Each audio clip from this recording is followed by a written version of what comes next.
pessoal, tudo bem com vocês? Vamos terminar a nossa matéria, vamos terminar a nossa disciplina de fisiologia. Falta agora a gente falar sobre a fisiologia do sistema reprodutor masculino. Lembra que na nossa última aula nós comentamos e nós conversamos sobre a fisiologia do sistema reprodutor feminino, tá?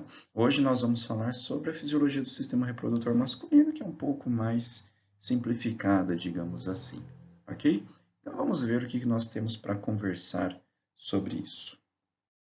Então eu peço que vocês revisem, né, toda a parte anatômica do sistema reprodutor masculino, desde as glândulas, irrigação, vascularização, sistema de ductos, né, para vocês compreenderem ou relembrarem as funções. Nós vamos falar basicamente um pouquinho sobre elas, tá? Mas a anatomia propriamente dita, é bom vocês darem uma revisada, tá? Aqui nós já vamos começar nos testículos, tá? Nós já vamos começar a abordar sobre os testículos, que nada mais é do que a gônada masculina, em comparação com a gônada feminina, que é o ovário, né? Função desses testículos está aqui, igual à função dos ovários. Produção de hormônio, né? Principalmente aí nós vamos ter a testosterona como representante desses hormônios secretado pelos testículos, certo? E, logicamente, produção dos gametas, né? A produção de espermatozoides, e aí a gente chama de gametogênese, né? Assim como o ovário também produzia os ócitos e hormônios, né? Tinha função hormonal e função reprodutiva, aqui os testículos, né? Também as gônadas masculinas também têm essas funções, funções reprodutoras e funções na produção hormonal, certo? Logicamente, tudo isso é em lugares diferentes lá no testículo, tá? Porém, logicamente, somente após a puberdade, somente após o amadurecimento hipotalâmico, né? Com a secreção de alguns hormônios, exatamente igual quando nós falamos no sistema reprodutor feminino, certo? Então, nessa fase pré-natal, lá nos testículos, né? Nós temos um grupo de células chamadas de espermatogônias, certo? Que são as células germinativas primordiais. Elas vão formar de 2 a 3 camadas lá no lúmen, né? Na luz dos tubos seminíferos, a gente vai mostrar, e elas não têm alterações até a puberdade, porque vocês lembram que lá na puberdade ocorreu o amadurecimento hipotalâmico, não é isso? Então, essas células são as células primordiais, certo? E a partir da ação hormonal, essas células irão se diferenciar, irão se desenvolver e acontecer algumas coisas que a gente vai conversar. Mas lembrem-se disso, células germinativas primordiais são as espermatogônias. Então, esse desenho, provavelmente vocês já viram isso lá na histologia, né? O professor falando disso, mas só para a gente entender, e isso daqui é um túbulo seminífero. Eu tenho milhares desses túbulos seminíferos dentro do testículo, né? Então, aqui é a luz do túbulo seminífero. Se vocês notarem, dentro desse túbulo seminífero, o que eu já tenho? Espermatozoide formado, tá? Então, ó, se você olhar essa setinha, né? Olha para onde ela está vindo. Está vindo para esses espermatozoides, certo? Mas o que eu quero mostrar para vocês são as células primordiais, né? Que são chamadas de espermatogônias. São essas células aqui, ó, no nosso túbulo seminífero, formando 2 ou 3 camadinhas de células, né? Então, já adiantando, o que acontece? Essas espermatogônias, elas vão se diferenciando, vão sofrendo meiose e assim por diante. Aí, por ação hormonal, se transforma em espermatócito primário, espermatócito secundário, espermátide e o nosso espermatozoide. Nosso espermatozoide ele vai estar localizado dentro do túbulo seminífero, né? Dentro da luz desse túbulo seminífero. Esses espermatozoides irão por um trajeto de ductos, serão armazenados nessa região epidídimo, né? Epidídimo ele é dividido em cabeça do epidídimo, corpo do epidídimo e a cauda do epidídimo, né? Lá no finalzinho da aula a gente vai falar sobre a função específica desse epidídimo, né? E no momento da ejaculação ele vai sair pelo ducto deferente, tá? Mas o que eu queria mostrar para vocês são essas espermatogônias, né? Essas células primordiais localizadas lá nos túbulos seminíferos. Lembra que eu falei para vocês, elas não se diferenciam até chegar à puberdade.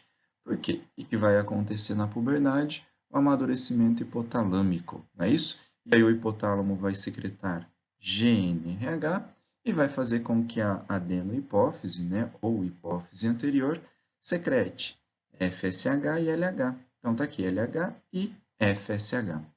Esses hormônios vão agir em tipos celulares diferentes, tá? O LH vai agir numa célula chamada de células de Leydig, que vai estimulá-las a produzir testosterona, ok? O FSH vai nas células de Sertoli e vai fazer com que ocorra a espermatogênese, ou seja, a produção desses espermatozoides. Tá? Onde que está localizada as células de Leydig? Onde que está localizada essas células de Sertoli? Já já a gente vai falar sobre isso. Tá? Quanto maior a produção de testosterona, olha um feedback negativo para o GNRH e olha um feedback negativo lá para o LH e para o LH principalmente. A testosterona ela vai estimular as células de Sertoli a produção de espermatozoides também. Então, vamos lá de novo. GNRH, hipotálamo, vai até a hipófise, faz a hipófise secretar LH e FSH. LH vai agir numa células de Leydig, estimulando elas a produzir testosterona. Quanto maior a concentração de testosterona, feedback negativo para o GNRH e feedback negativo também para o próprio LH. A testosterona também estimula as células de Sertoli a espermatogênese. Lembra? O hormônio folículo estimulante não fazia o desenvolvimento folicular? Então, aqui ele vai estimular a espermatogênese. E a testosterona, logicamente, vai dar aquelas características sexuais, né? Aquelas características sexuais masculinas que a gente já sabe. Então, aí eu tenho três compartimentos, aqui falando histologicamente, três compartimentos dessa região testicular. Um compartimento intersticial, né? Então, aqui eu tenho túbulo seminífero, vou mostrar uma imagem para vocês já já. Tá? Então, aqui eu tenho outro túbulo seminífero, aqui eu tenho outro túbulo seminífero e assim por diante. Esse compartimento intersticial está aqui, né? O espaço intersticial. Então, quer dizer que nesse espaço intersticial eu tenho um grupo de células chamadas de células de Leydig. Ok? O que essas células de Leydig faz? Produz testosterona. Não é isso? Na parte basal, o que é a parte basal? A parte aqui de dentro do túbulo seminífero. Nós temos as espermatogônias, né? Que são as células primordiais, como a gente já tinha falado. E próximo ao lúmen, então está aqui adluminal, ou seja, bem pertinho aqui do lúmen do túbulo seminífero, nós temos os espermatócitos primário, secundário e a espermátide, né? E logo depois da espermátide, o que eu tenho? O espermatozoide. Entre essas camadinhas aqui, ó, basal e próxima ao lúmen, nós temos as células de Sertoli, ok? Então, células de Sertoli estão localizadas dentro do túbulo seminífero e essas células de Leydig, elas estão localizadas lá no espaço intersticial, certo? Vou mostrar uma fotinha para vocês. Aqui a gente consegue visualizar isso, né? Olha só, isso daqui é um túbulo seminífero, certo? Aqui seria já um outro túbulo seminífero e assim por diante, né? Ó, outro túbulo seminífero aqui e assim por diante, ok? Olha as células intersticiais, as células de Leydig, ok? E as células de Sertoli, elas estão localizadas entre a camada basal, que é formada pelas nossas espermatogônias, e a camada adluminal, né? Que são os espermatócitos primário, secundário, espermátide e o espermatozoide, certo? Mas aqui a histologia deve ter abordado com vocês no momento mais oportuno. Até vocês já devem ter visualizado isso também em alguma lâmina histológica, em aula prática. Então, né, quando a gente fala em espermatogênese, nós estamos falando na formação desses espermatozoides. Logicamente, como a gente já abordou, né, um pouquinho, vai ocorrer, ou isso vai acontecer nos túbulos seminíferos, né, através da ação das células de Sertoli, e a ação sobre as células germinativas, né? Quem são essas células germinativas? As células que estão na camada basal, né? As espermatogônias, né? E as da camada adiluminal, espermatócito primário, espermatócito secundário e a nossa espermátide, né? Então, aqui a gente consegue visualizar um monte desses túbulos seminíferos, né? Dentro dele, nós temos as células de Sertoli e nesse espaço, né, chamado de espaço intersticial, né, nós temos as nossas células de Leydig, ok? E nós já vimos a ação hormonal sobre elas, o que vai acontecer. Então, até a puberdade, né, e que nós teremos as espermatogônias, certo? Então, nós temos a célula germinativa, processos de mitose, chegamos nas nossas espermatogônias, né? A partir daí, nós temos a puberdade, né, o desenvolvimento, o amadurecimento hipotalâmico, a ação hormonal, e aí sim, espermatócito primário, a partir de agora é meiose, né? Espermatócito secundário, as nossas espermátides e, por fim, os nossos espermatozoides, tá? Então, essa é a cadeiazinha da espermatogênese, né? Tudo começando lá com as células germinativas até os nossos espermatozoides. Então, as fases da espermatogênese, né, nós podemos dividir em espermatocitogênese, né, que é aquela fase de mitose, é uma fase de proliferação de espermatogônias, chegando até o espermatócito primário, né? Aí, fase de amadurecimento hipotalâmico, secreção hormonal, e aí nós teremos as nossas fases de meiose, né? Onde eu tenho meu espermatócito primário se transformando em espermatócito secundário em uma espermátide. E a espermiogênese é quando essa espermátide se transforma em um espermatozoide, certo? Tudo isso, logicamente, eu preciso de ação hormonal, né? A partir dessa segunda fase, digamos assim, né? Dessa fase aqui, ó, de meiose, aí eu já preciso de ação hormonal para diferenciar essas células e levar à formação de um espermatozoide. Então, aí nós vamos só relembrar esses fatores hormonais, né, para espermatogênese. Lembra? GNRH agindo lá na hipófise, na adenopófise, faz ela secretar LH e faz ela secretar FSH, não é isso? LH vai agir lá naquelas células intersticiais, que são as células de Leydig, né? Então, nessas células de Leydig, nós temos receptores para esse LH. Esse LH vai agir nessas células de Leydig e vai promover a secreção de testosterona. Lembra que essa testosterona é aquela responsável pelas características masculinas, né? Pelos caracteres sexuais masculinos, tá? E essa secreção de testosterona vai ajudar também a formação dos espermatozoides. Então, tá aqui, né? Ó, a testosterona que foi produzida lá naquele espaço intersticial, lembra? Então, só para a gente relembrar. Um túbulo seminífero aqui, outro túbulo seminífero aqui e assim por diante, né? Nesse espaço intersticial, nós temos essas células chamadas de células de Leydig. Elas vão secretar testosterona e essa testosterona vai para os túbulos seminíferos, né? Então, elas daqui vão para dentro dos túbulos seminíferos.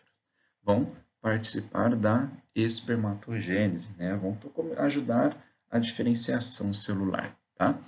Também, testosterona desenvolve e mantém libido, né? O interesse sexual, auxilia a atividade secretória dos órgãos acessórios, que a gente vai ver daqui a pouquinho, e dá essas características sexuais masculinas, né?